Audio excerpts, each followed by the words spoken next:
Hello guys, j'espère que ça va. أنا لاباس الحمد لله وإن شاء الله كامل تكونوا بخير. الفيديو تاع اليوم مهم بزاف بزاف بزاف. إذا راكي تيا راكي تسمعي فيا، إذا راكي تتعلقي بالناس بالخوف وتخافي تخسري الناس وتعطي قيمة للناس أكثر من اللازم، هاد الفيديو ليك باسكو رايحة نحكي لكم كيفاش تخرجي من هاد الحالة وتولي قوية. حبيبتي، كامل فتنا في هاد المرحلة ومازال راني نخدم على هاد، شوفوا هاد السوجي مازال راني نخدم فيه ومازال راني نخدم عليه. بصح الحمد لله فرق كبير كبير كبير كبير كبير بين كيفاش كنت وكيفاش راني. انا كنت نتعلق بزاف بالناس، شو الانسان اللي يدخل لحياتي نتعلق به، نهتم به اكثر من اللازم. أه نستنى نفس الشي يرجعهولي الا درت فيها كاش حاجه، وكما يصراش تبقى في خاطري. مثلا اذا انا نهتم بكاش شخص وهداك الشخص ما يهتمش بيا تبقى في خاطري. مثلا اذا انا كان مريض سقسيت عليه ونهار اللي انا نكون مريضه ما يسقسيش عليا نبقى في خاطري. مثلا اذا كان نهار عيد ميلادها جبت لها كادو وقلت لها جوايز انيفرسير واستنيت حتى جات 12 وقلت لها ويتو، وهي نهار اللي جا عيد ميلادي ما خسرتش عليا جوايز انيفرسير تبقى في خاطري.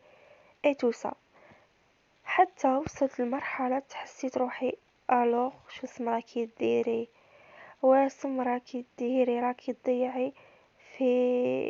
تضيعي في روحك على حساب ناس ما يستاهلوش. ومن تماك وقفت روحي عن حدها و...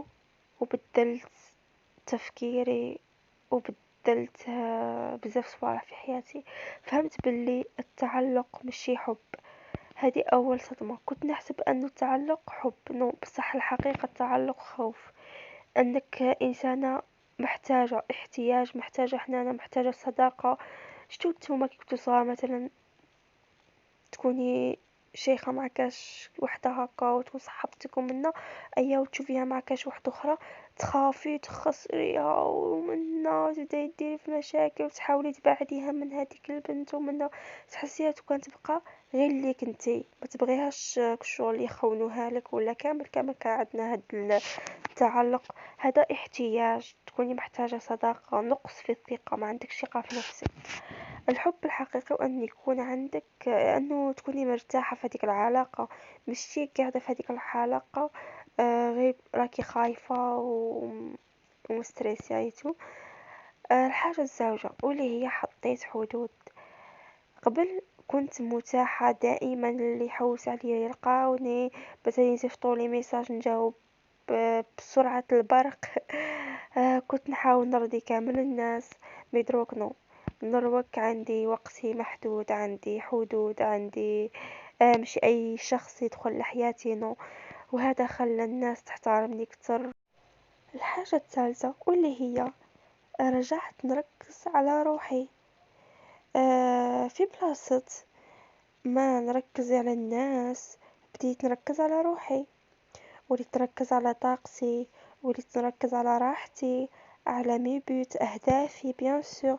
وهنا حسيت بالقوة الحقيقية.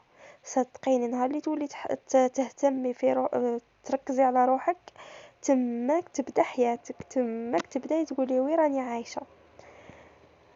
حاجة الرابعة، تقبلت فكرة الفقدان. انسان خرج من حياتي نتقبلها، هذه صعيبة بصح مهمة. ماشي كل واحد راح يبقى بعد الناس مرحلة وخلاص، وهاد الحاجة عادي ماشي نهاية العالم. نورمال اللي بغى يقعد في حياتي مرحبا به، واللي بغى يروح ما نبكيش عليه.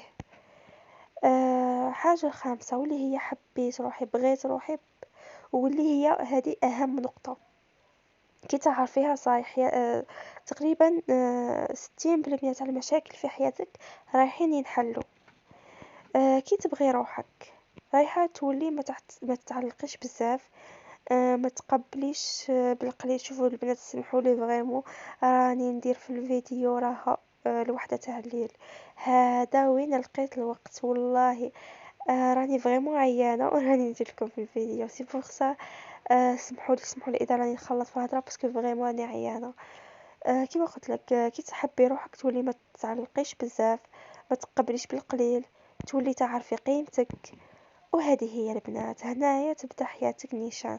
حبيبتي، اذا تعلقتي بزاف هذا ماشي باسكو انك ضعيفه، نو، بصح لازم لك تتعلمي توقفي عند حدك. لازم لك تقلعي هاد العقليه، خاطر القوه تبدا من روحك. وفي الاخير، اذا عجبك الفيديو ما تنساش ديري لايك وبارطاج، وقولوا لي في التعليقات واسم هي اكثر حاجه تعلقتي بيها. وما تنسايش الابوني باش نكملوا مع بعض رحلتنا مع بعض، وان شاء الله للتغيير الايجابي. ونتلاقاو في الفيديو الجاي ان شاء الله.